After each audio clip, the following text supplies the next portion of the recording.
Please remember the world that you are now seeing, for this natural world is in jeopardy, and even if you are willing to help put an end to what you are about to see, you may never be able to see the world in the same way again.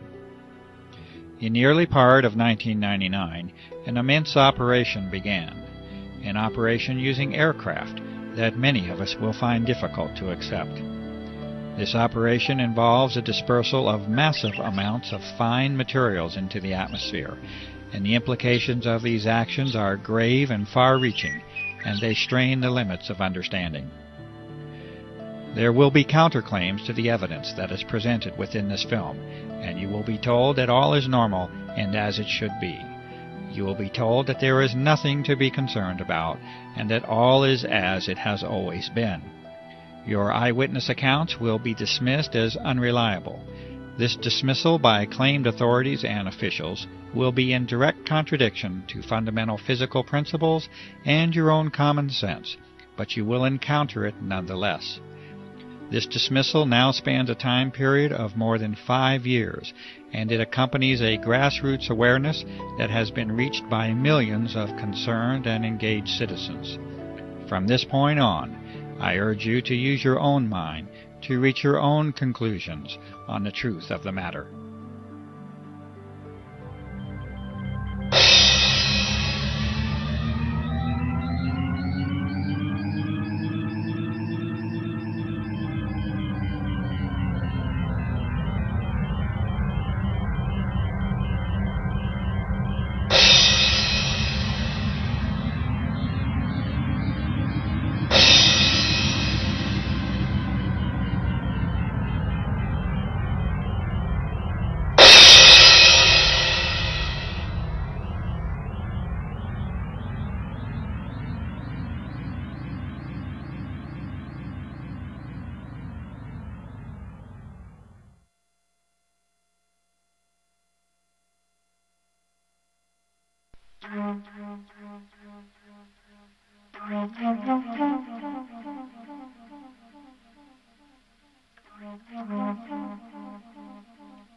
What you are seeing now is quite normal.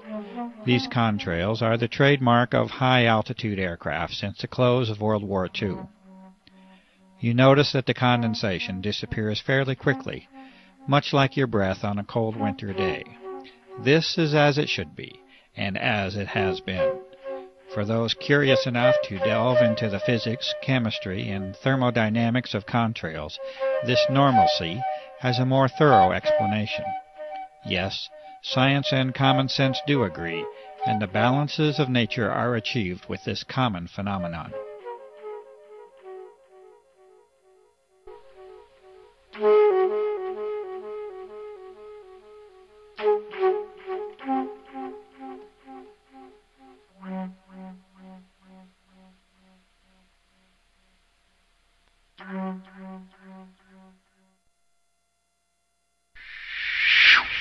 And now we must take a different turn, a turn to explore an unusual world that now surrounds us, and yet a world that many of us remain unaware of. The atmosphere of this planet has been changed, and you are now being introduced to one of the main causes of that change. The aircraft at the upper portion of the screen is leaving a normal contrail, and it vanishes as any trail of water vapor is expected to. But beneath it you see an aircraft emission that is stationary, thick, continuous, and persistent, and it must eventually be concluded that it is not primarily water vapor. The environmental conditions for each trail are not exceptionally different from one another, and yet the result and impact from each trail is entirely different. The only logical way this can occur is if the trails themselves are very different from one another, and indeed they are. The majority of the footage that you are now seeing has been filmed in the high desert regions of New Mexico. This is an arid environment with very low humidity levels. It is, in fact, a classic region for conventional contrail formation. Contrails themselves can and do form easily in a low humidity environment. In the past, the passing of a short-lived contrail in the high, clear desert sky was an innocuous and frequent occurrence. Cold and dry conditions, exactly those conditions that are normally found in the upper atmosphere, are extremely favorable to contrail formation. The humidity levels of the upper atmosphere are actually relatively low, and is one of the very reasons that most clouds occur in the middle of the troposphere, being the lower portion of our atmosphere up to an altitude of approximately 7 miles or so. As this examination of our atmosphere continues, we will be now required to consider 4 types of events or phenomena. In addition to the customary existence of clouds and contrails, we must now consider a new entry, that of the aerosol. An aerosol is a solid particle in suspension, either in a liquid or a gas, and in this case we are considering the atmosphere as the gas to study.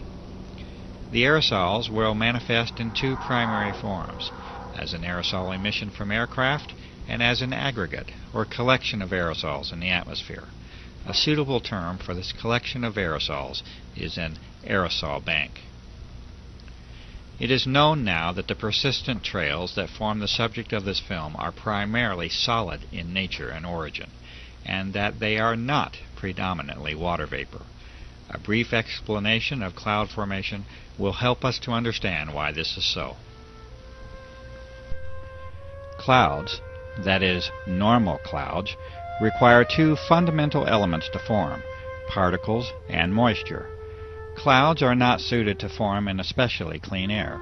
They require particulate matter, called condensation nuclei, that act as a base for water vapor to adhere to. The size of these nuclei, for the process to be effective, must be extremely small. The size of these nuclei are on the order of sub-micron.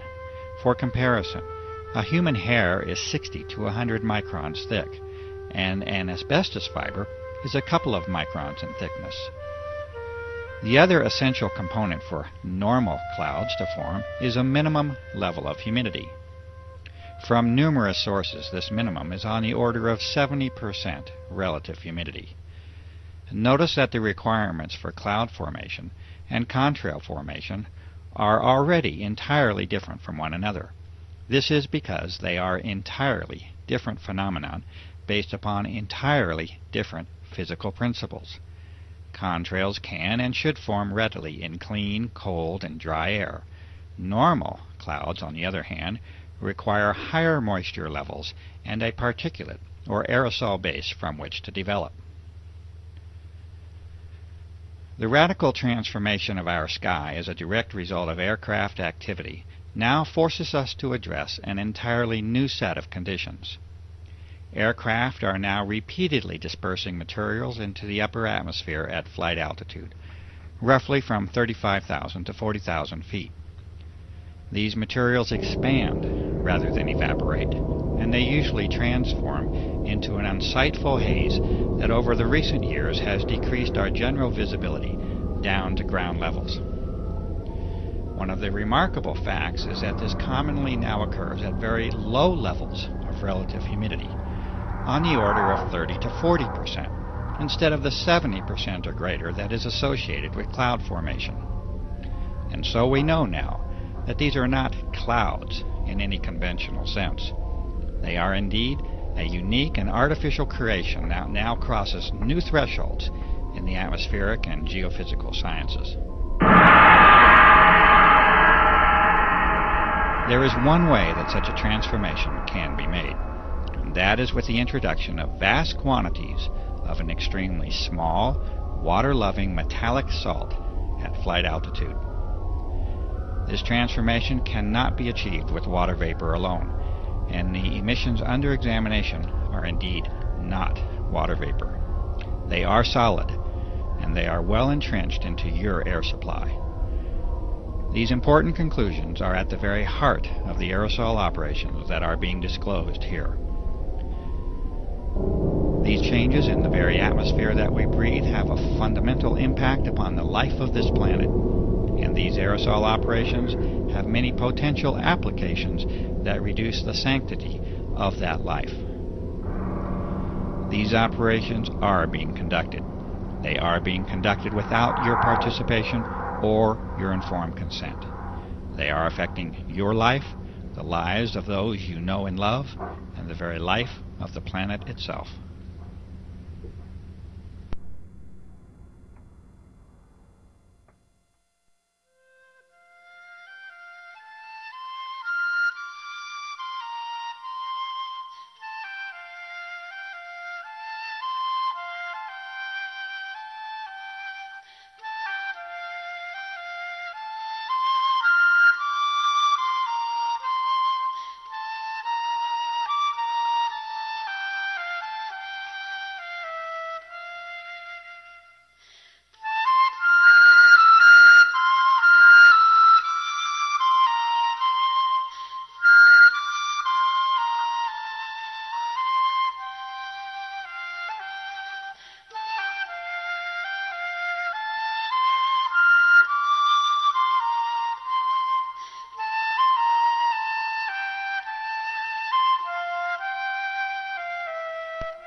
Try to remember the color blue, for once it was yours to see.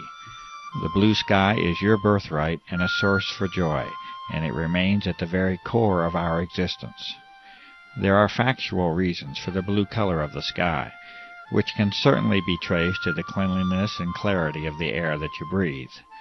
But please do not lose the wonder of the sky itself, the magic and emotions that you have once shared with the earth in all of its glory. These are more than facts, reasons, and observations. They are the experiences and memories of life itself.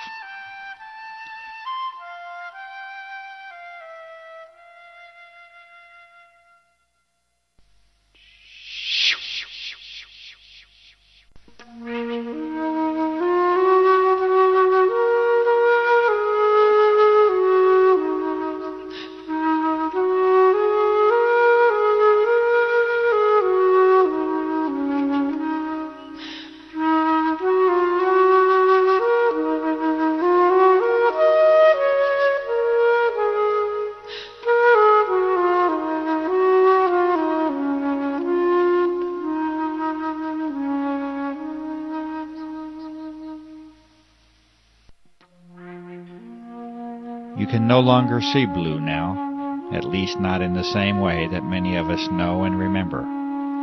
Your horizon has largely turned to white, and there is a very good reason that this is so. These fine, solid materials, or aerosols, are now in your way, and you will see clearly no more. The source and origin of these aerosols is now abundantly clear, and the aircraft operations have now made their mark upon this planet. It is a mark that you must now live with, and that you must now breathe, and that you must bear the consequences of.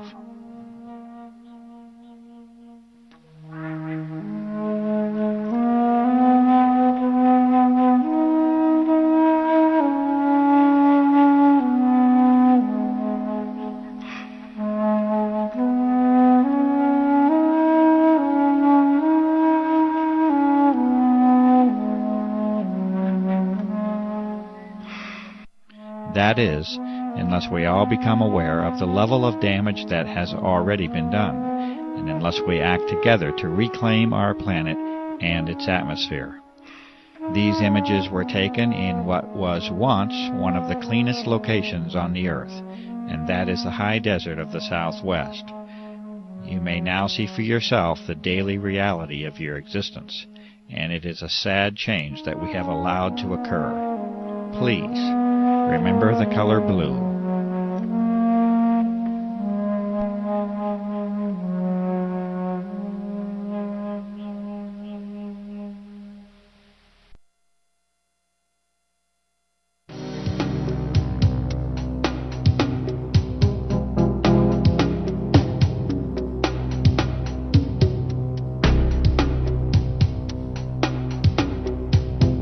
In the early part of 1999, A website under the name of www.carnicom.com was created to call attention to the unusual events and effects surrounding aircraft activity over the southwestern desert skies of the United States. The developer of that site was a generally quiet and conservative former federal employee with no political or environmental notoriety. Within a matter of days, it was apparent that this site was immediately drawing attention from a broad host of high-level government and military agencies, defense contractors, research organizations, chemical and pharmaceutical companies, and health organizations. This interest was documented on this same site for a period of several months, by which time an obvious pattern of monitoring the developing research was apparent. Over the next few years, a glaring disparity had evolved. On one hand, a high level of monitoring of documentation, sampling methods, research, analysis, and disclosure efforts was now documented. On the other, a campaign of continuous dismissal of the significance of the issue and a refusal to investigate was conducted by those very same visitors. You are now seeing a small sample of these frequent visitors and monitoring agencies and companies, such as the Pentagon, multiple Air Force bases, the United States Senate, aircraft manufacturers, pharmaceutical and drug companies, national security, intelligence and emergency agencies, weapon and defense system contractors, research organizations, and the media. The United States Air Force is now on public record as declaring that the entire subject of this documentary is a hoax. This assertion was first made by Lieutenant Colonel Michael K. Gibson in August of 2000, when he stated that, quote, "The chemtrail hoax has been investigated and refuted by many established and accredited universities, scientific organizations, and major media publications." End quote. This assertion was later escalated when Colonel Walter M. Washabaugh in 2001 repeated verbatim the previous declaration. Colonel Washabaugh also did not opt to provide the detailed list of the refuting parties. Charles H. Taylor, North Carolina, from the House of Representatives, has stated in March of 2000, in a response to constituent concern, that he has been, quote, "informed by the Air Force that these chemtrails are nothing more than ordinary contrails," unquote. He also states that they pose no environmental hazard or risk to human health, and that we can be assured that he will continue to monitor this issue. Harold Halsness, from the Office of Secretary of Defense, and in response to a direct inquiry to former President of the United States, William Jefferson Clinton, in January of 2000, states that he is familiar with some of the reports on this issue, but that he finds them unsubstantiated by the facts. In addition, assurances offered that there is certainly no cause for alarm. In the first of many responses from the United States Environmental Protection Agency, under the directive of Carol M. Browner, Administrator, it is acknowledged in December of 1999 that citizen concern is focused on whether or not aircraft may be involved in operations that release chemical or biological substances. The EPA responds that they are, quote, "unaware," unquote, of any such applications by such aircraft. In January of 2000, a certified letter including a physical sample of highly unusual airborne fibrous material is sent to Carol M. Browner with a request for identification of the material on behalf of the public environmental and health interest. The EPA responds again in February of 2000 in two separate letters with the statement that they are, quote, "unaware," unquote, of any programs to disperse materials into the atmosphere using aircraft. The EPA does not acknowledge the receipt of or the existence of physical materials within the correspondence. In October of 2000, a series of more than 1,000 petition letters of concern was sent to Carol Browner as an indication of significant citizen concern on the aerosol issue. The EPA responded once again in December of 2000 that they continue to remain, quote, "unaware," unquote, of any aerial application of chemical or biological substances that may have an adverse effect upon the population. After a period of approximately 6 months, the EPA continues to take no action regarding the identification of the physical sample under their custody, and no acknowledgment of the receipt of that sample is made. The discovery of unusual biological components within that sample by independent researchers heightens the concern for identification of that material. In response to an inquiry from Senator Jesse Helms of North Carolina to the Environmental Protection Agency, Region 4, the EPA once again responds with the phrase of choice, that is, the EPA is, quote, not aware, unquote, of any programs to disperse materials on the population using aircraft. The EPA expresses its appreciation over concern about protecting the environment and is hopeful that their reply addresses any concerns. Greenpeace, an international environmental organization, when contacted regarding the aerosol issue, stated in September of 2000 that they are, quote, unable to comment, unquote, and that they do, quote, not have an official position, unquote, on the matter. In a separate correspondence, Greenpeace responded to a citizen that they are concerned about global environmental problems and that they do not have local chapters that can help with this particular situation. In October of 1999, Senator Jeff Bingaman of New Mexico replied to a concerned constituent that the Air Force has assured to him that what is being observed are simply normal aircraft contrails. It is further stated that although there may be the appearance of an aerosol operation, this is not the case. Senator Bingaman also informs the constituent that he will ensure that the Air Force will reassure people about this issue. United States Senator Richard Lugar replies to a constituent in July of 2000 that what is being observed is simply a normal contrail, as has been seen since the close of World War II. Furthermore, Senator Lugar states that the FAA, NOAA, the EPA, and academic professors have examined the claims only to find out that they have been made by disreputable sources and that upon challenge provide no evidence or data. Representative Mike Thompson of California replies in April of 2000 to a concerned individual that what is being reported and observed is simply a normal consequence of aircraft traffic, and that there is no environmental hazard or risk to health. The State of New Mexico Environment Department in September of 1999 acknowledges a number of complaints received regarding aircraft activities over the skies of Santa Fe, New Mexico. The Environment Department declares that the, quote, data, unquote, does not suggest that any illegal or clandestine activity is occurring. A scientific document that discusses the nature of normal contrail formation is included within the reply to the New Mexico resident.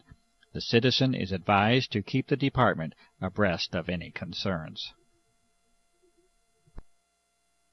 The Attorney General of New Mexico, Patricia Madrid, in November of 1999, also acknowledges multiple inquiries to her office regarding unusual aircraft operations. The Attorney General declares that there is, quote, substantial evidence, unquote, that the activity and contrails are well within the range of normal aerial activity. After issuing this notice, Patricia Madrid declines to respond to 2 personal visits made to her office by Clifford Carnicom, a concerned citizen, to discuss the aerosol issue. The Ohio Environmental Protection Agency responds to a citizen in November of 1999 by stating that they are, quote, unable to complete an investigation, unquote, and that they do appreciate the concern expressed by the citizen about the environment. The ABC News 2020 investigative journalism staff respond that, quote, unfortunately, unquote, a request for examination of the aerosol issue was not chosen, and that 2020 thanks the citizen for thinking of them and being in touch. And in June of 2001, 1.5 years after the original submission, the United States Environmental Protection Agency acknowledged the receipt of the unusual fibrous physical material. This acknowledgment followed a Freedom of Information inquiry on the topic submitted by a citizen. The EPA refused to identify this sample, stating that it, quote, was not the policy of this office of EPA to test or otherwise analyze any unsolicited samples of material or matter.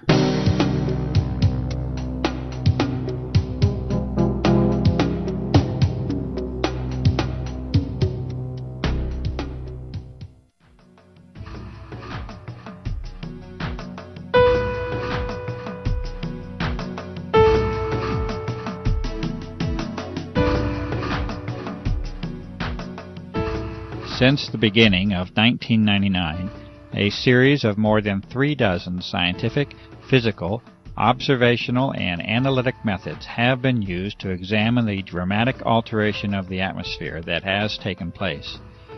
These tests have been conducted with much labor, time, and expense.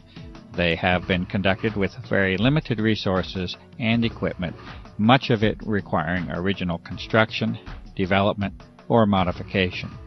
What follows is a partial presentation of these sampling methods. The diversity and thoroughness of examination is apparent in the work that has now spanned more than 5 years. The officials and authorities have not attempted to replicate these testing methods, at least not publicly. They have not reacted to the results in any formal fashion, and they have not tangibly responded to the many calls for public inquiry and investigation that have been made. The methods and results of all testing procedures are available on the website www.carnicom.com, and this research represents a substantial body of information that may be helpful in interpreting the designs and motivations behind the aerosol operations. Essentially, the method is one of reverse engineering for a global covert operation, and there is no limit to the work that remains to be done. These findings, conducted for more than 5 years, are offered to the public. These studies begin with an examination of contrails themselves, a very common and ordinary phenomenon involving the freezing of water vapor into ice and their subsequent dissipation through evaporation and mixing. Meteorological studies of contrail formation and cloud formation have been made. Visibility standards and their reduction from a maximum of 40 to 10 miles have been called to attention. A study of pH, or of acid and alkalinity level, of rainfall has been conducted by a network of concerned citizens across the country. Highly unusual statistical results are present in the vast majority of these studies. Telephotos have been captured in the earlier phase of operations that directly show emissions from aircraft that are in complete defiance of any normal contrail formation. These unusual emissions are not a result of environmental conditions. They originate from the aircraft and can be shown in these cases to have no dependence upon even the engines of the aircraft. HEPA, or high-efficiency particulate air filters, have been used in various states to directly filter the outdoor air in repeated tests. Some of the materials found include the repeated presence of unusual filaments, a gel formation, crystals, and powders. Extraordinary levels of particulate materials have been directly observed and recorded using simple methods discovered by citizens across the country. These methods include the corona of the sun and extremely powerful lamps. Caution with the solar method is especially advised. These observations have been taken under the most ideal weather and air quality conditions, and they nevertheless provide alarming and direct evidence of the substantial changes that have occurred in our atmosphere. Rainwater samples have been distilled to concentrate any solid materials or particulates. Metallic-based materials are evident upon observation. Unusual airborne filament samples have been collected from a variety of locations across the nation, as well as the globe. These fibers are highly unusual in their properties, and any claims of being simply spider webs cannot be substantiated. Samples of these fibers have been sent directly to the Administrator of the United States Environmental Protection Agency. Subsequent observation of these fibers under the microscope produces disturbing results, including the occurrence of unusual biological components. The United States EPA has refused to identify these fibers. Incredibly high mold counts have been found within repeated outdoor samples that have been taken. This result is in spite of the fact that the tests were conducted in an extremely arid environment in the high southwest of the United States. This arid environment has been further aggravated by extended drought conditions over the past several years, also a topic to be discussed further. It is a fact that particulate matter in the atmosphere acts as a transport mechanism, or delivery system, for other materials, including biological materials that can piggyback onto the solid materials. This is in addition to the health risk, including respiratory illness and increased mortality that result from higher levels of particulate matter in the air. It is also a fact that must be reported, despite the disturbing and alarming implications, that unusual and unexpected biological components have been repeatedly identified in a variety of atmospheric samples across a wide geographic area using a variety of techniques. The fibrous material sent to the United States EPA is especially unsettling, as it was later shown to contain biological components under the review of a medical professional.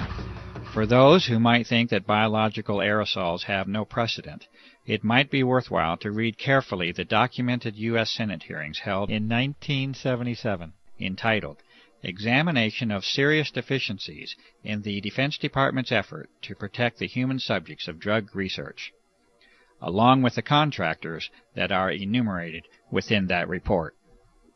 A variety of electromagnetic devices have been developed and used.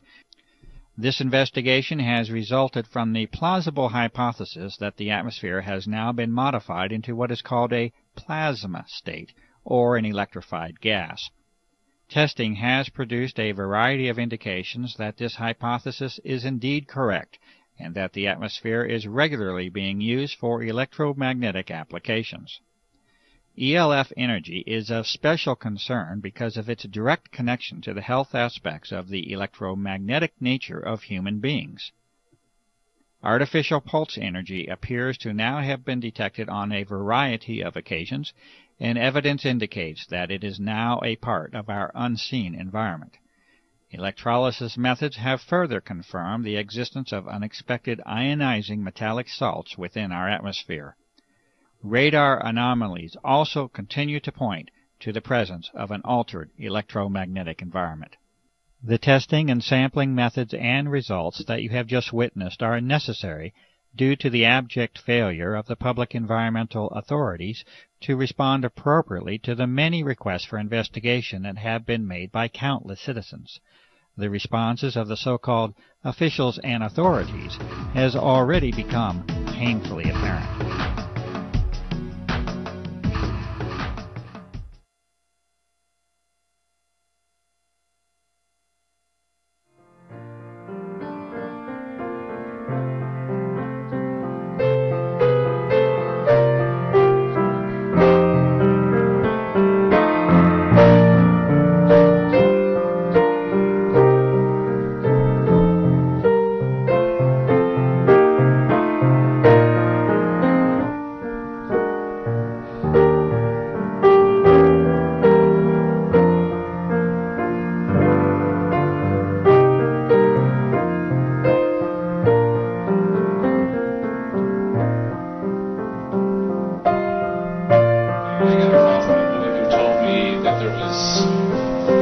jet spraying stuff in the air. I went outside, I looked out, it was in the morning, and lo and behold, there was, what I thought were contrails, numerous jets spraying, probably 4 or 5 jets.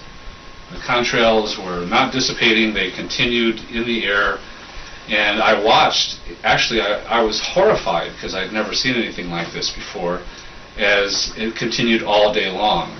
And the result was, within a couple hours, the entire sky was totally blotted out with this messy white haze.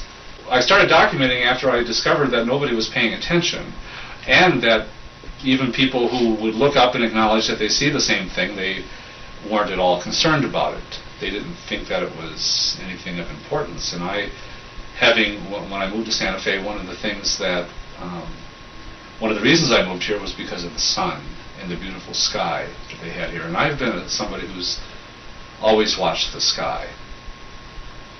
And the sky here was deep blue and beautiful, and it was something that gave me energy. It was just something that just elevated my spirit every time I saw it, no matter how bad my day was going. If I could get outside and see that beautiful sky and those big fluffy white clouds, everything was okay. And so I saw this being taken away, basically, and I didn't know what was going on, and I didn't know who was doing it or why it was being done, and I still don't know. But what I do know is that it is being done, and it wasn't natural. The jets would come, and I know enough of, I have a degree in science, I have a doctorate in science, so I consider myself to be maybe not an expert in this particular thing, but I know how to look at things, and I know that that if you pass natural sunlight through a substance and it gives off a color, it usually identifies that substance. There's no two substances that give the same color in solution. So I knew that I was looking at something that was other than water, because that would have made what we know as a rainbow. It would have pretty evenly distributed bands of color all along the spectrum. Well, because I was trying to convince people that it was actually happening and it wasn't normal, I began to try to see things that I could point out to the sky while I was with them to say, well, look at this. How do you explain this? And I learned a little bit about meteorology and the atmospheric conditions necessary for even a contrail to form and persist, much less ones that just dissipate, and found that there were no laws of physics that supported this activity, or the explanation of this activity, as a normal water vapor or frozen vapor trail. And so I came up with things like, well, all of a sudden, the jet goes overhead, and in the same sky you'll see 2 or 3 jets passing overhead, and there's nothing. You can barely see the jets because they're so high up. And other jets come into an area, and all of a sudden the white trail starts all of a sudden coming out of the jet, and then it stops, and then it starts again. And I've seen a number of occasions where they just did dashes across the sky. And stops and starts. I talked to a few pilots, and I asked them, well, how can you do this? And they, first of all, they did not believe that anything untoward was happening, and they said, well, you can turn your engine off. I said, would you do it over and over again? He says, if you're nuts, the sky's gone from a deep blue to kind of a silvery white with a little hint of blue in it. Even on the best days, when you don't see a lot of activity overhead for even a week, it never comes close to the deep blue it used to be. And I started noticing, especially by March of '99, April of '99, people were becoming very, very ill. At the time I was working in a healthcare facility, and I was seeing a lot of upper respiratory disease happen. And over the years, I've watched more and more people come down with asthma, and you can hear it. You go into the supermarket and you find children, children that are 2 and 3 years old, and you can hear them wheezing. You can hear rails in their chest. I mean, this is very unusual. I still really do not know why this is happening. I mean, I've gone the spectrum. I've gone the spectrum from thinking, oh my God, they're trying to kill all of us, to maybe they are trying to, protect us from cosmic radiation that may damage the planet, ultraviolet or X-ray radiation that's coming because the upper atmosphere has been rended in some way, has been torn in such a way as to let those things through. So I've been all the way from the most evil intent to the most beneficent. But in either case, I want to know. I wanted to know. I just want to know. I want someone in an official capacity to speak about it openly. Because whenever something happens, and like I said, it's I've learned an awful lot about human beings through this process. Because I insist that this is happening, that this is real, and that it's not normal. that there's something happening, there's something under the table going on that's not being talked about, and yet it's happening in broad daylight, visibly. It's affecting everybody. It's certainly, it's no longer the joy it used to be to go hiking in the mountains, to go outside to ride my bike. I've had more upper respiratory and lower respiratory and sinus infections and health problems in the last 5 years than I have in all my life combined. And so that's part of my concern, and also a lot of the people that I care about have been very ill. But in terms of, are they going to stop it? Because the public is concerned? Well, the public is going to have to get really, really concerned in a very, very big way. And the thing that, I mean, now that's a cynical view. A paranoid view is that, well, if the public does have a big outcry against this, well, we already know they can blatantly spray us with whatever the hell they please, and it could be, you know, they could put us to sleep or something, you know, they could put something in, you know, some tranquilizers or something. We'd just be walking zombies. In a lot of ways, I think a lot of our population are walking zombies. I mean, the general lack of the ability to think critically about anything outside of one's own personal life, safety, football games, is astounding to me. The hopeful view is that they're going to stop this at some point during my lifetime so that I can see blue skies again. And you know what? I've never, ever had that feeling before until this started, that there's actually one thing I want to see before I die, and that is a really deep blue sky.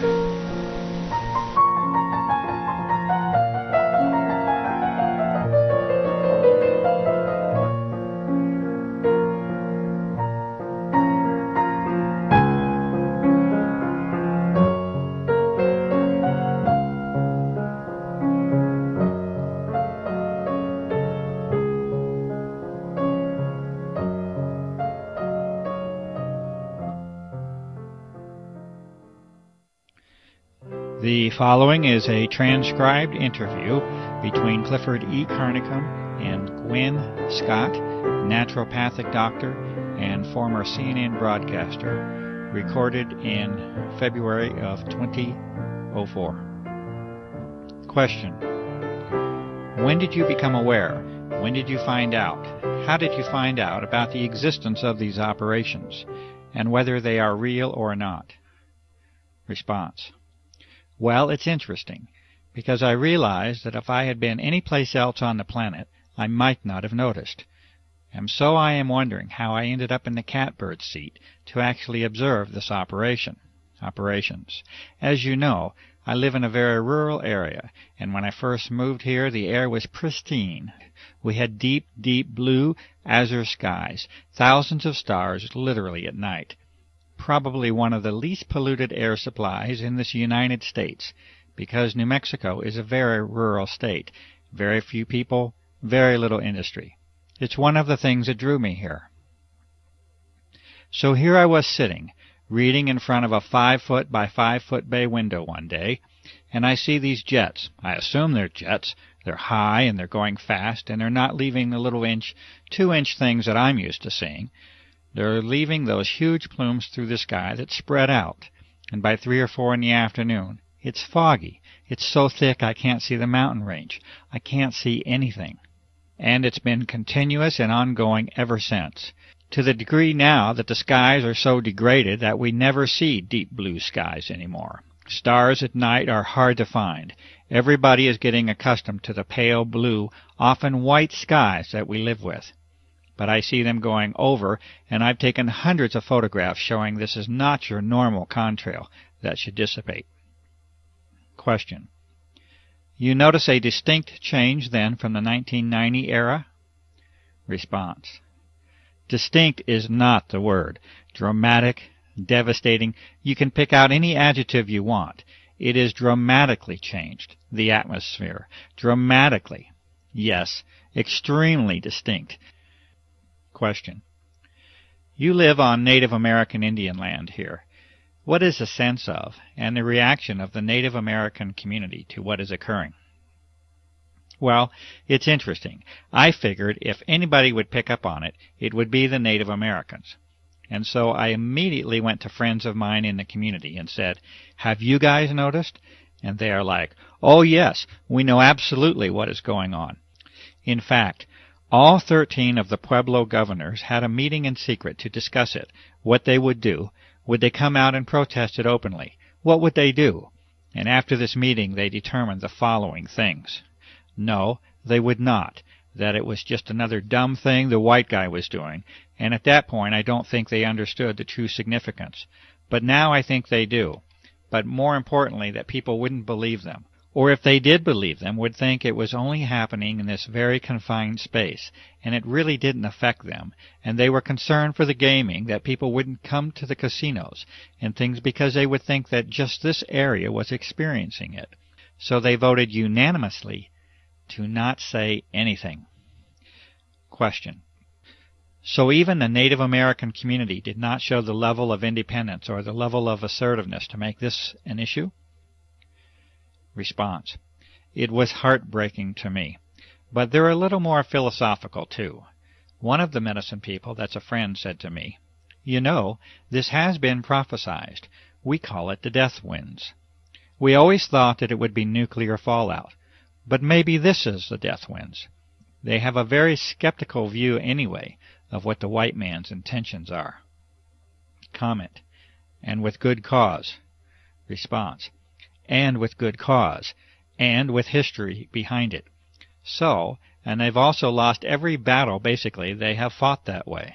But I think as more and more of them get sick, and they are, there is maybe a wider awakening that this is really, really serious. Question. You have a background in the world of journalism, and specifically broadcast journalism. Can you talk a little bit about that background? And also the relationship of the media to what is occurring, what has failed, what has worked, any efforts that you have made to motivate the media to involve themselves in this, to cover this issue. Response. Yes, well, you and I are friends now, so you know that I was in broadcasting for 30 years. I worked for all 3 affiliated networks, ABC, NBC, CBS, in many of the larger markets, and I culminated my career as an anchor at CNN and Headline News. So the medicine part of me was kind of going along as my passion, and so I made my living and had my career as a broadcaster, and any free time I had was spent studying the medicine, because that was where my true heart lay. So I have over the years a lot of really good contacts in some pretty high places in the media. But I would imagine pretty much everybody watching this will know there has been dramatic changes in the media. Who owns the media? The quality of human now being attracted into the media. In other words, why are they there? When I started, it was mostly all print folk, and they kind of had to tell us, come on, clean up your act. This is visual. But people were coming from the old school of journalistic, afflict the comfortable, and comfort the afflicted. And you are the watchdog, and you go for that story, and you never accept the official version, and on and on and on. Most of the media and information we get now is owned by only 3 companies. When they deregulated, the FCC deregulated, they allowed these huge, like AOL, Time Warner, to gobble up. So you've got these large entities controlling all the information, whether it's film, radio, okay. So the complexion has changed, and I would say the kind of person drawn into it, when it became a place where you could make a really good living, and people would go, "Oh, I know you, you're so-and-so." It drew people with different agendas. So you don't necessarily have the hardcore, old-fashioned, get the story. I don't care if my hair is a mess, I don't care if I'm dripping wet. There's a few out there still, but for the most part. So that's that. And yes, when this started, I called in every chip I ever had. I called a very good buddy at CNN, who really assigned most of the stories. He was very high, very interested. I sent him your website, a lot of your information. He was high, yay, shut down, and I never did get an explanation. As you well know, I contacted some of our local media people. The main anchor on the local station wanted to do a story, we thought, and we shot a lot of video of the activity. In those days, it was very obvious. Now it's a little harder. You don't have the mornings where you have the deep blue sky, and then the afternoon. You get the pale blue-white sky if you're lucky. And as you well know, that story never aired. Comment. I would consider that a fairly serious dedicated effort by a media person, and yet we saw nothing come of it. Response. Nothing came of it. Exactly. As you well know, the USA Today, which is an international publication, did a story on it, but it was obviously with an agenda, basically poking fun at those goofy people who saw those things. I believe there was one or two credible people interviewed, but for the most part, the reporter started out with an agenda to sort of make fun of those people who were seeing things in the sky. And if I had a dime for everybody else that they called, wrote, or begged, I could at least buy an ice cream cone. To no avail, just hitting a wall. Comment. And this was with all your connections. Response. This is with years of connections. It's unprecedented in my life. And I cannot name another story. People point to Watergate as this big watershed cover-up. I find that laughable. This, in my opinion, is the biggest story, and I approached many of my colleagues this way. This is the biggest story in recorded human history. You have an entire planet now covered with whatever by whoever, and nobody's even acknowledging it. What the heck is going on, and how come we don't know? Question. That's the question. What could explain that level of refusal? Response. A few things, okay? A few things, to be fair. Fear. I saw that. Fear. Because the folks that get it know who's doing it, and they're afraid.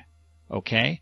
They know it's something bigger than them. They know all the possibilities of who is able to put planes in the sky. That many, every day, 24/7.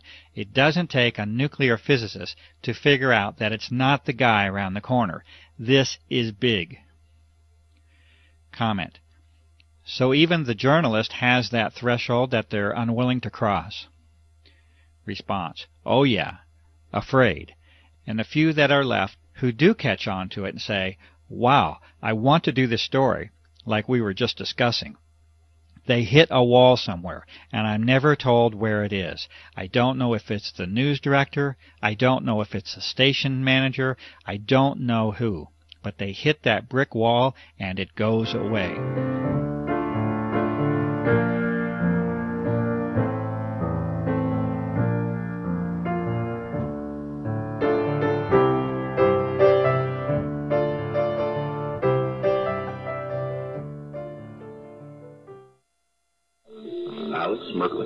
Mysteries of the mind. It is the world that has been pulled over your eyes. As you know, I've been a pilot for over 40 years. I've been flying. I stopped counting my hours at 3,500 hours, which is a fair amount. I've owned 7 airplanes in my life. I have ratings all the way up to twin IFR. I am not jet rated, but everything else but. Today, Clifford, when all of a sudden you see these trails in the sky in the morning when you wake up, and by late morning, early afternoon, the sky is totally overcast. It is not natural. The government and other people say, oh, well, that's a contrail, condensation, contrail that all planes do at a certain altitude. And I said, you don't know what you're talking about. Yes, there are contrails. Go back to World War II, we had contrails, but they didn't last. This was, in those days, it was condensation of moisture, and then it dissipates after, I don't know, maybe depending on the altitude, maybe a minute, maybe a little over a minute, but around a minute, and it's gone.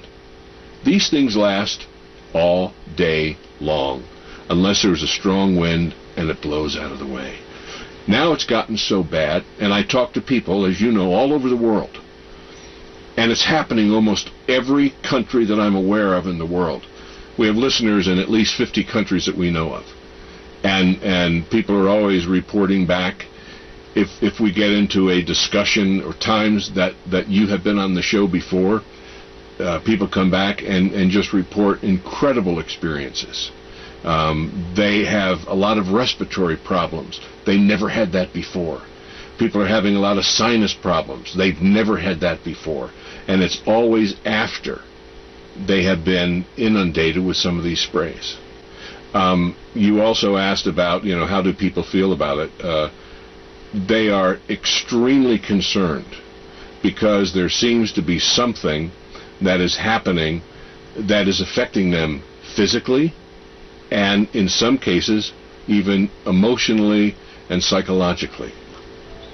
So there is a drastic change in what is happening around us in 5 years, 5.5 years. And people have never seen this or experienced this before.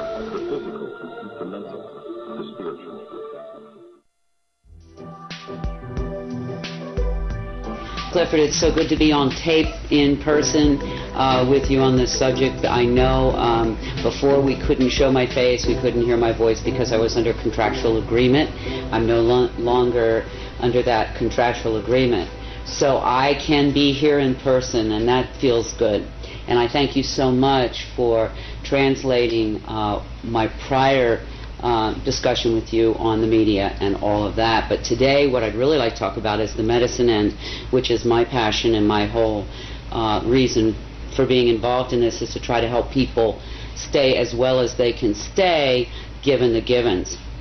I also want to say something that's very important to my heart, is that I am deeply patriotic. That's all I really want to say. Never thought I'd live to be seeing these times. As you know, recently information was brought to us that's critical in terms of health. So I want to deal with that first, and then we can go back and talk about the other contents of this aerosol spray and the impact of the body, and perhaps some mitigating medicines. We have found out through a very credentialed research doctor that perhaps what we're seeing occasionally show up in our air supply is a fungus. The reason this is so critical is apparently this fungus dramatically compromises the immune system by consuming those nutrients the immune system uses to repair and rebuild. And like every system in our body, the immune system has to keep rebuilding itself. It will wear out, it will wear down, and it has to keep regenerating. If it doesn't have those nutritional tools to do that, your immune system becomes dramatically compromised, unable to deal with any kind of invader. That's why I think we're seeing so many more colds and flus than we've seen in the last 5.5, 6 years, than we've seen in a long time. I know in my clients, these things are like epidemic. Sinus infections, colds and flus. That's on the lighter side. On the heavier side, we're seeing a lot more cancers and some very devastating disease, implying an extremely compromised immune system. Part of that has to be this fungal kind of invasion because, as I said, this fungus eats the nutrients that the immune system uses to rebuild itself. People say, well, what do you do about a fungus? Well, there's some things that we know that are very good natural medicines for fungal invasions like that. Garlic kills fungus pretty much on contact. The Chinese mushrooms, reishi, shiitake, maitake, particularly in extract form, have been have a lot of efficacy. Caprylic acid, which you can find in any health food store. There are a number of things, and finally colloidal silver, we know, is a major antifungal. So when people are looking at their bodies and saying, why am I always feeling kind of run down and tired, it may be we're being told now that this person is looking at the blood of many, many people, and in almost everyone this fungus shows up in their bloodstream. So that's something we can take care of. If it becomes something in the lungs, we can do the tea tree oil inhales. We also know that we're getting a lot of particulate heavy metals, all of which not good for the body. And I'd like to just quick run through them. Their potential damage to the body, but then also some mitigating medicines we can do. We know that there's some aluminum in this, and we also know that aluminum, unfortunately, can cross the blood-brain barrier. And we know through research it's been correlated to diseases like Alzheimer's. If not so extreme, certainly short-term memory loss. So sad to say, the blood-brain barrier does not recognize aluminum as a toxin and lets it go through into the brain. The good news is, if you have enough what are called essential fatty acids in your system, your brain has the ability to take that metal, aluminum, and push it out of the brain into your hair. And I think that's why so many people who are getting hair analysis are seeing high concentrates of aluminum in their hair. It's the brain doing its job trying to get this toxin out. Some good essential fatty acids that you can consider are flaxseed oil, evening primrose oil, and most recently brought to me very profound is krill, K-R-I-L-L oil. It's a fish oil that's fairly pure. These essential fatty acids allow the brain to get rid of that aluminum. We also know that barium is part of the mix, and barium, besides being a carcinogenic, knocks pretty much all the potassium out of your body. And I'm seeing in my clients a lot of muscle weakness, a lot of heart palpitations, all related to either a complete loss of potassium or way too low level of potassium. So we know, since we're bringing barium in and it's knocking the potassium out, we need to supplement more potassium in. And I would say, for anybody who's listening to me, the responsible thing would be to say, to share whatever you decide to do with your health care practitioner, because if you're on certain medications, it can contraindicate. But these are just general guidelines and information for people, not prescription, not diagnostic. Yeah. There is also apparently some titanium in this mix from your research, again another heavy metal, and magnesium. And for a long time I could not understand why that would be a bad thing, because we're always encouraging people, to take some magnesium in. However, my brother, who's a physicist, accidentally gave me an answer that I had been seeking 2 or 3 years, why I was seeing so many blood clots and thick, sticky blood platelets. And it's epidemic now, and constantly running commercials for blood thinners and on and on.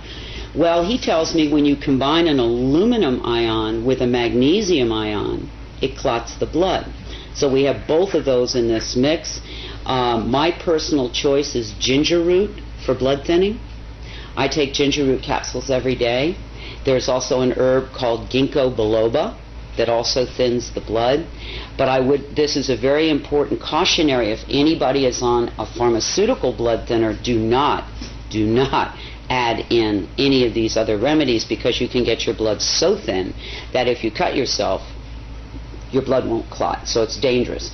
So if you're on any pharmaceutical blood thinner, do not add in ginger root and ginkgo biloba and those kinds of things. But if you're not on a pharmaceutical, these are good natural things you may want to consider in terms of thinning the blood. And then there's I get this question all the time. People say, well, what can we do, to mitigate some of this? I mean, it's in every breath I take. That's something I think is hard for people to understand. This is not something previously I could say to people. Please don't eat margarine. Please don't drink tap water. These things are not good for you. I cannot ask people not to breathe. But what I can say, there are things that you can do to mitigate the amounts of it that you're taking in. One thing that you well know I do is when I'm outdoors, I wear a mask. It's not comfortable. It looks silly. I get stares. But I have to tell you, since I've been doing that, I've noticed a big improvement in what kind of symptomology I've had to deal with. Also, there is something, a very good all-natural substance called diatomaceous clay that has the unique property of attracting heavy metals to it, then binding with them and allowing your body to then send it out through your bowel. In most health food stores, you can find it under the name of bentonite. You have to make sure, though, this diatomaceous clay that you're taking in is food grade, because they do have diatomaceous clay at the nurseries, and that's not pure. But if you go to your health store, or if you know somebody who has food grade diatomaceous clay, that is something I do daily to try to begin to remove these metals, because all heavy metals are detrimental to the system. Again, flaxseed oil, krill oil, the omega-369 oils, very important, particularly for brain function during these times. Potassium supplementation. And another epidemic is sinus infections, and that colloidal silver nasal spray I use, and I've had a lot of friends use it, and it's very effective with helping to clean up those sinus infections caused, I'm sure, by all these particulates. I don't know if you know, one of the top respiratory specialists in the United States was recently on the Today Show. He's written a book called something about the breathing crisis in this country. And he told, I think it was Katie Couric, I don't recall, who was interviewing him, maybe Ann Curry, that death or mortality from respiratory disease had gone from number 8 5 years ago to almost number 3. That's huge. That means that the third leading cause of death now in this country is breathing. And one has to wonder what could have happened in 5 years to have created that kind of crisis, is the only word I can think of. So this is something that anybody who breathes, and I'm assuming that's anybody who might be seeing this documentary, needs to be concerned not only for themselves but everyone they love. This isn't like a firing squad where everybody goes down and you get to watch it at one time. This is a cumulative poisoning that will demonstrate in different people in different manners depending on how strong their immune system was to begin with, what their genetics are, and many other factors.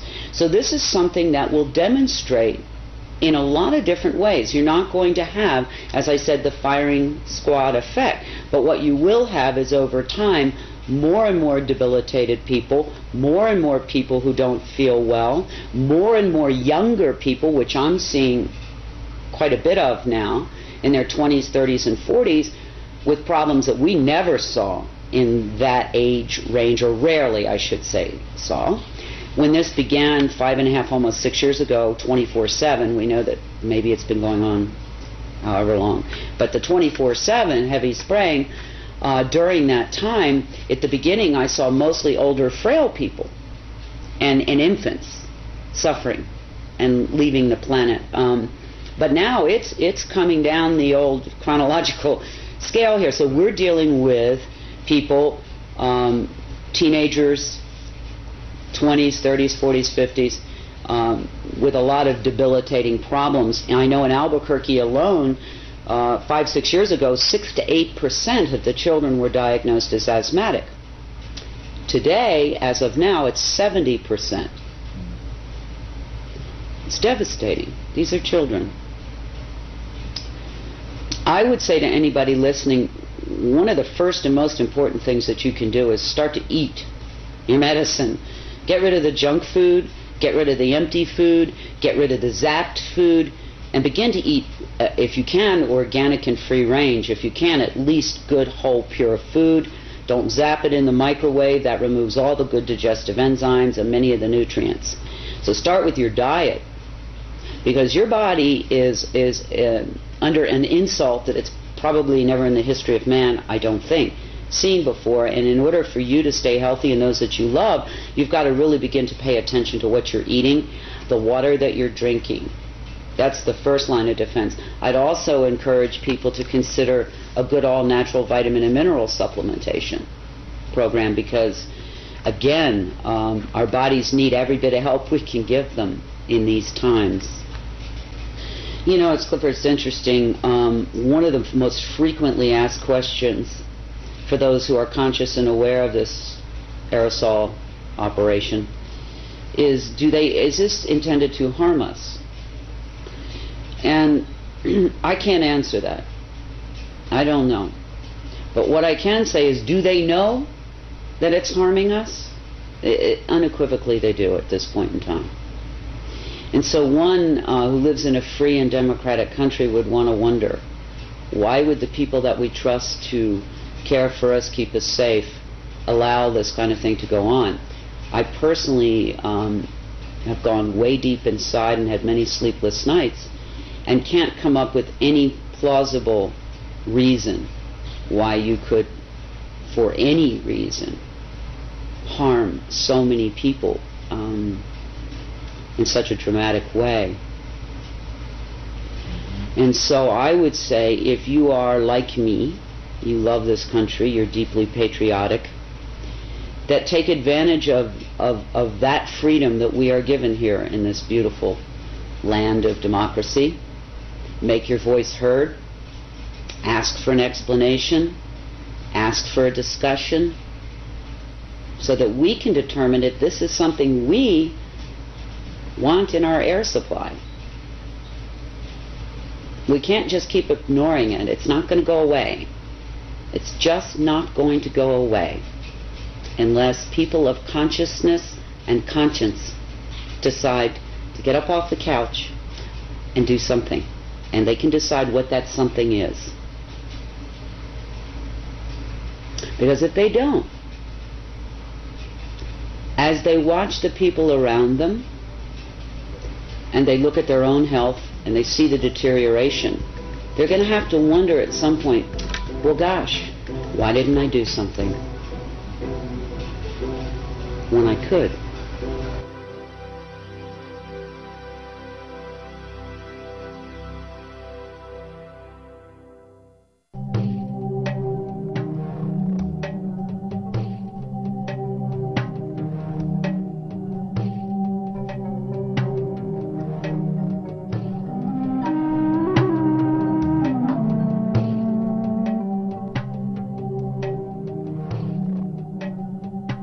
After confronting the reality of the changes that have been made to the planet, it is a natural question to ask, why? Why would anyone want to? And who would want to alter the very air that we all breathe? We may never know the true answers to these questions, as the evidence is now clear that the aerosol operations are a covert operation, an operation that is never to be openly discussed or disclosed using the traditional channels of a free and democratic society, an operation that will never ask for your consent or for your participation, and that will be conducted regardless of your concern. The answers, especially as to why, do not appear to be simple or restricted to a single purpose. The more that is understood about the nature and potential of the operations, the more complex the picture appears. What can be done, however, is to use the vast body of evidence that has been collected at a grassroots level to make interpretations that are at least consistent with this data. This has been done, and there are now 5 major areas of endeavor that are in agreement with the observations, data, and analysis that extends for more than 5 years. These are: number 1, environmental engineering, modification, and control; 2, electromagnetic operations; 3, military operations; 4, biological operations; and 5, planetary and geophysical change itself. These areas are not mutually exclusive to one another. There is an overlap that can make it difficult to discern where one program may start and another end. It is quite possible that any, and indeed likely that many or all of these operations are being conducted concurrently. What can be done within this brief segment is to explain how and why these types of programs are consistent with the broad spectrum of evidence that is now available to examine. First, with respect to environmental engineering, modification, and control. The evidence now shows that the very physical nature of the atmosphere has been changed. The best information leads to the conclusion that a hygroscopic, or water-seeking salt, is a dominant component of the aerosols that have been introduced. It is also an observation that has been confirmed over and over, and this is that the operations frequently, if not usually, are conducted in advance of approaching moisture and storms. These salts have the usual effect of locking up that moisture with the solid particles, and to generally reduce the impact of, frequency of, and the amount of moisture that reaches the ground.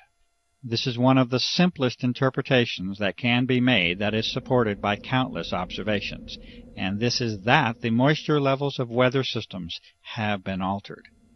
It may be no coincidence whatsoever that drought is now commonplace and widespread, and that the moisture of the planet is becoming an increasingly precious and sought-after resource. There are those who make claims that the aerosol operations have an intended, benevolent objective to mitigate the effects of global warming. It is also apparently accepted within that same claim that it is best that such an intention not be internationally discussed in public, and that you are best off not knowing about it. Unfortunately, the data does not support the contentions of benevolence that have been made, and in fact the majority of the data can be considered to have detrimental and potentially disastrous consequences to the life and ecology of this planet, including humans.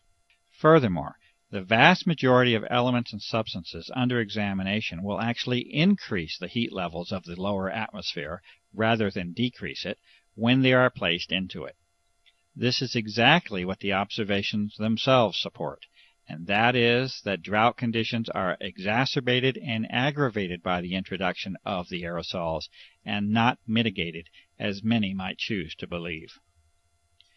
In addition, there are many more complicated aspects of environmental control that are possible with the use of conductive aerosols, including the modification of the electrical nature of the atmosphere as well as thermal instabilities induced by interactions with the magnetic field of the Earth. Storms depend upon the electrical exchanges that take place within the atmosphere. Lightning is the result of electrical imbalances that occur in the electrical fields between the Earth and the atmosphere, altering the collection and distribution of rainfall, interfering with the electrical exchange of energy and producing thermal or heat instabilities. All of these point to a very realistic assessment that environmental modification and control is likely a fundamental agenda within the aerosol operations. The United States Air Force has publicly disclosed a doctrine of owning the weather by 2025, and many have good reason to believe that such objectives have in part already been accomplished. This brief introduction to this topic only considers impacts upon the atmospheric shell, literally an eggshell of life that surrounds this planet. Understanding the full environmental impact, including the soil, the seas and lakes, the flora and fauna, the agriculture that sustains us, can only lead to an ominous portent of environmental change that we must pay the price for with our apathy.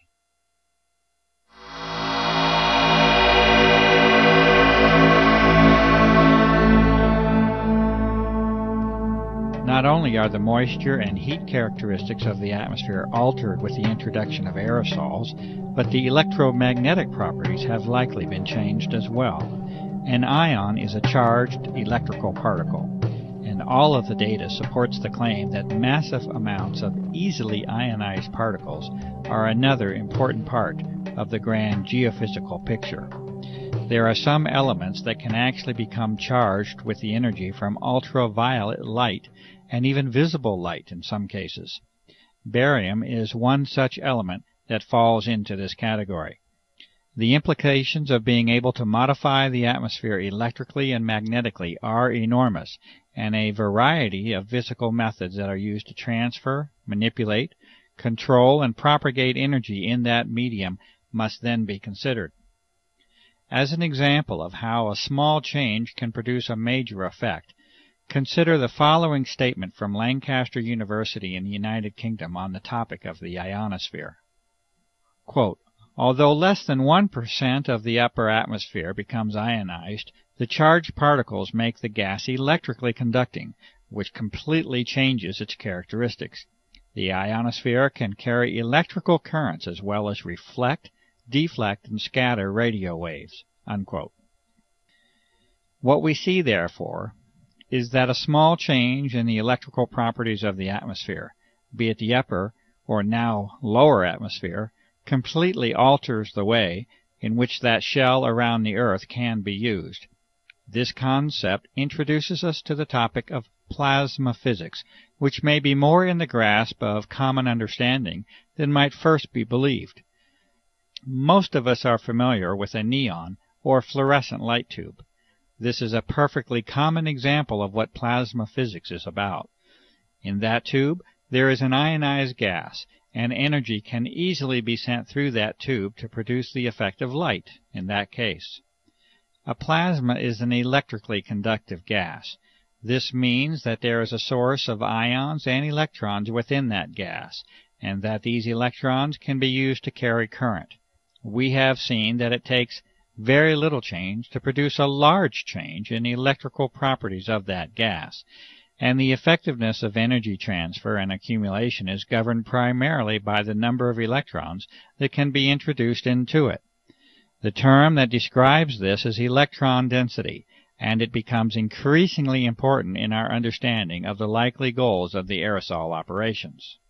Multiple measurements of atmospheric conductivity levels, extremely low frequency and very low frequency radiation, as well as magnetic variation, support the claims made that the basic electrical properties of our atmosphere have been changed. These two physical properties alone that have been mentioned, that of thermodynamic and electrodynamic change, have the prospect of changing our world so much that even the most conservative of environmentally aware individuals should be aware of the prospect for disturbance and damage. Changes in heat and energy are at the foundation of the life of this planet and all those who dwell upon it.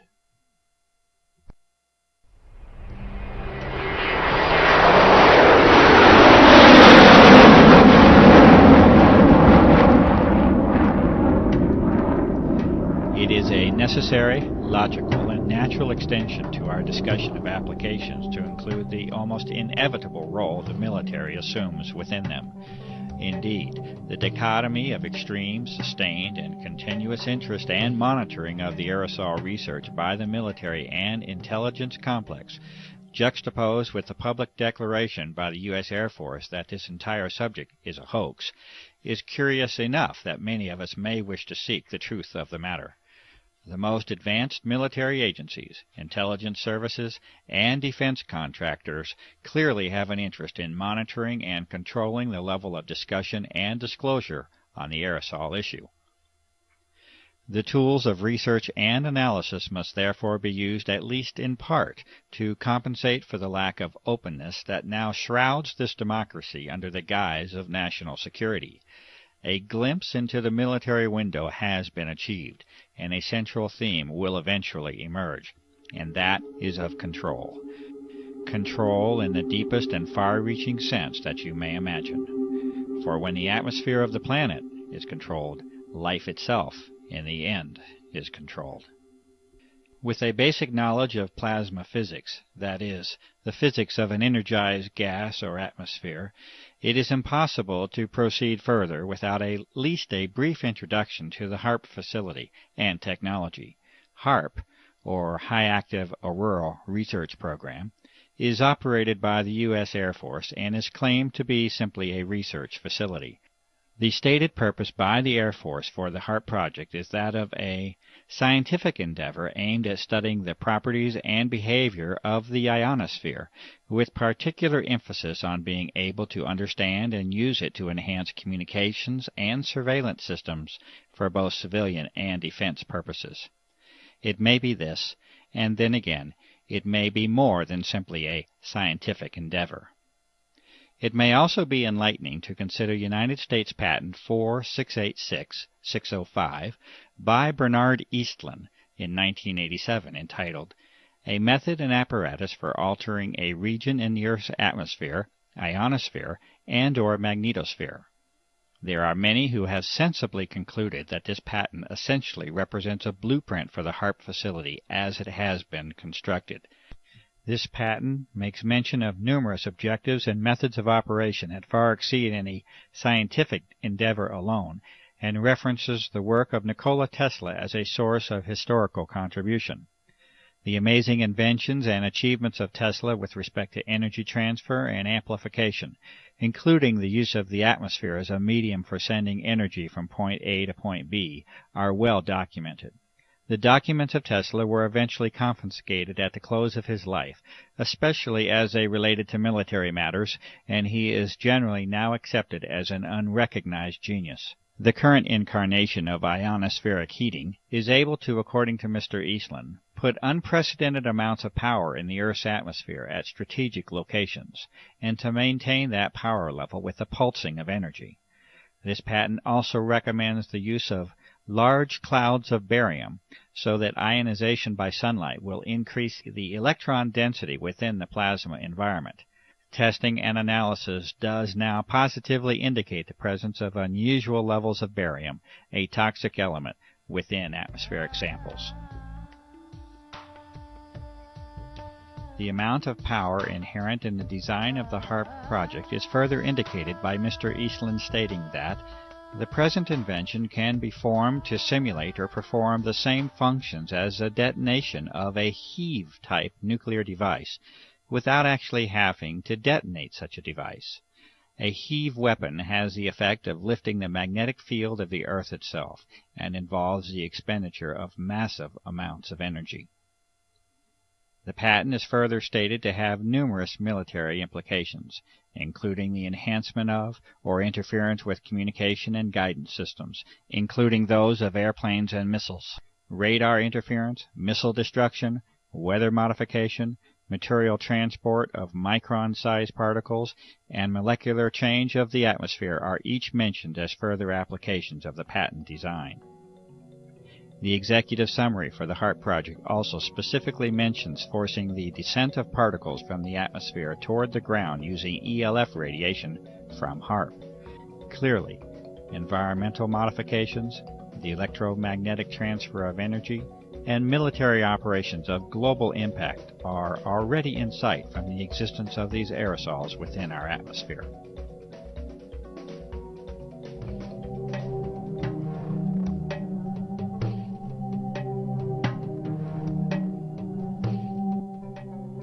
In 1977, the United States Senate held hearings on the subject of biological testing by the Department of Defense on human subjects without their informed consent. In the opening statement, Senator Kennedy identifies the key issue of the hearings, the known use of Americans as unwitting human subjects for open-air germ warfare testing conducted in the public domain by officials of our own government.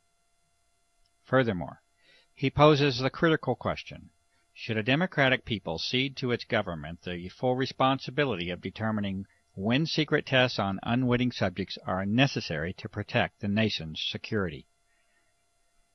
It appears that this key issue was never truly addressed, and that, almost 30 years later, this responsibility is no longer a question that is even being posed to the public. It is a fact, however unpleasant and distressing the consideration may be, that biological components have been repeatedly identified in a series of tests of atmospheric samples over a period of several years. The U.S. Environmental Protection Agency has refused to identify physical material that has been demonstrated to contain biologicals of this same form. These components appear to involve the use of desiccation, freeze-drying, and aerosol distribution methods, exactly the same methods itemized within the private contractor listings of the Senate hearings. Evidence further indicates that extremely advanced biotechnical methods are likely to be a part of the development and delivery process. To date, no professional or public medical professionals have attempted to duplicate the test methods and results, and the evidence continues to be provided only through independent citizen activism. Acknowledgement and response to this evidence by all public officials remains lacking. There is currently no prospect of government hearings on the aerosol issue, and the reality of the evidence continues to be denied by public officials.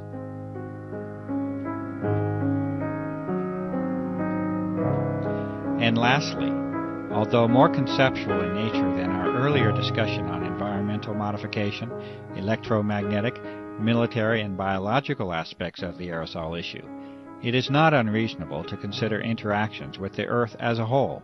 It is not impossible that there may be connections between the energy levels of this altered plasma of the Earth and geophysical processes, including Earth changes. There has been increased attention in recent months by prestigious scientific organizations, mainstream media, and the Defense Department itself on dramatic Earth changes that are foreseen in a not-too-distant future. These discussions center on major climatic change and geophysical field changes, such as the magnetic field. Under disclosure is the likelihood that these changes occur much more rapidly than was previously supposed. It is at least a theoretical reality that a plasma sheath around the Earth can accumulate energy. This originates from the combination of increased electron density and low-frequency energy propagation.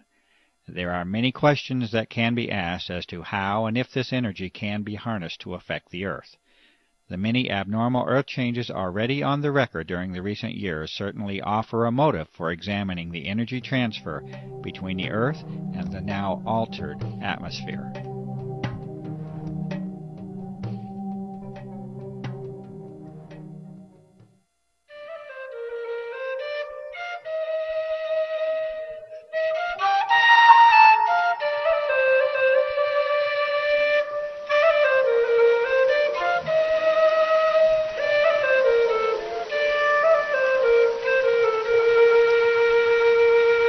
You have seen traces of a world still in a state of beauty, and you have seen the signs of a terrible change. It will be for you to decide if the claims of this documentary are true or not. You have seen the distinctions between what mankind has known for decades to be in harmony with our surroundings, and that which is a product of our urge for technological supremacy over nature. You have seen a clear sky, this blue that was but is no more. The sky that has been taken away from us all.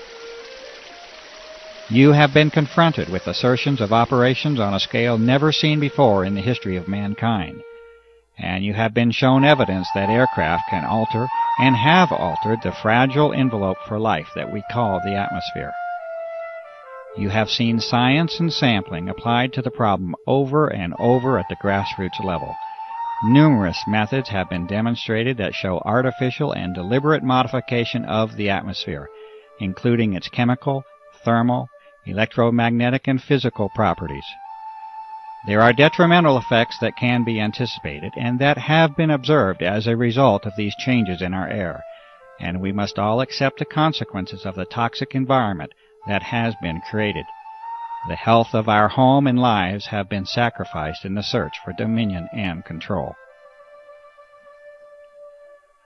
You have witnessed a high level of interest in the subject of this documentary by the military branches at the highest level, the intelligence services, the chemical industry, research organizations, defense contractors, bioengineering firms, and the pharmaceutical complex. You have heard the responses of the public, government, and even environmental organizations in response to the innumerable requests by the public for investigation. These responses repeatedly revert to describing phenomena that are normal and commonly observed, while denying and dismissing the extraordinary observations that sensible and reasonable citizens have called attention to. There has been a sustained campaign to ridicule and discredit the cumulative efforts of years of research, activism, and devotion by countless individuals acting from the motive of concern for the health of this planet and its inhabitants. A free and democratic society, if it is to continue to exist, must be able to openly discuss the benefits of technological and military supremacy against the deleterious impact upon the environment that we as global citizens must share. Divine rights of humankind must assume their rightful place amongst the individual nation's right for military security and secrecy. You have heard the responses of only a few citizens and professionals who state their sensible concerns about the impact of the aerosol operations upon our environment and our health. The lack of time prevents the presentation of the awareness that is now known to be shared by a grassroots network that conservatively must include millions of people. The extent of this awareness across national boundaries is apparent, and this network is of global proportion. The control of media information by relatively few corporate interests appears to be a significant factor in the restriction of honest and open public discourse on the aerosol issue. The attempts at ridicule of this issue by the U.S. military establishment should also be evaluated as to intent and motive. You have been provided with an analysis of the potential agendas of the aerosol operations. The conduct of environmental, military, electromagnetic, biological, and geophysical operations are each consistent with the vast body of information and evidence that has been accumulated over a period of more than 5 years. This result has been reached with the painstaking efforts of numerous citizens, researchers, and activists across the country and around the globe. Many of the operations under consideration would appear to regard the welfare of human beings, the life of this planet, and our environment as a low priority. Many people, having become convinced of the reality of these operations, will naturally ask the question, what can I do to help? It is also known from experience in history that many of these same individuals feel helpless and powerless after they confront the immensity and complexity of the operations. They also often become disillusioned after encountering the predictable and disingenuous responses of our public servants. It is also known that the traditional methods of dissent and activism are no longer working, and the political process is failing in a constitutional sense. Petitions have been signed and disregarded. Appeals for investigation are dismissed. Calls for media involvement lead to crafted articles of ridicule. Even the legitimacy of the voting process itself is in question. There is no comfortable, reassuring, and simple answer that can be given to you. This is the reality that we must face. It is expected that any success will eventually result from an enormous groundswell of grassroots activism and open public protest. At the current rate of progress, a timeline of decades can be projected before we reach the level of influence that is needed. The sober counter-reality is that the health of this planet is not likely to give us such a generous allowance of time. Our atmosphere is our lifeblood, and like the proverbial frog in the warming pot of water, we are acting obliviously to our own demise. You will have to use your talents and resources, your gift of life, to help this planet. The role of this researcher has been to give you the best information of what is believed to be the true nature of the aerosol operations. You will have to determine your role and exercise that role while you still have the opportunity to do so. If you are a professional, you must inquire into the ethics of your profession and answer the questions of public service that accompany it. If you are a citizen, you must participate. If you remain silent in the hope of preserving your freedom and security, you are almost certain to lose both. The doctor, the journalist, the scientist, the lawyer, the politician, the environmentalist, the activist, the author, the filmmaker, the fundraiser, the organizer. You must all assume your roles openly, publicly, and quickly to offer any real hope for our survival. I make this appeal to you. This documentary is a not-for-profit venture. It has been made with an appeal to you personally in mind. It may be freely copied in its entirety and distributed. No individual is permitted to distribute this documentary with a profit motive. It has been created for the benefit of the public. Please help us to restore and regain the world that you know can exist.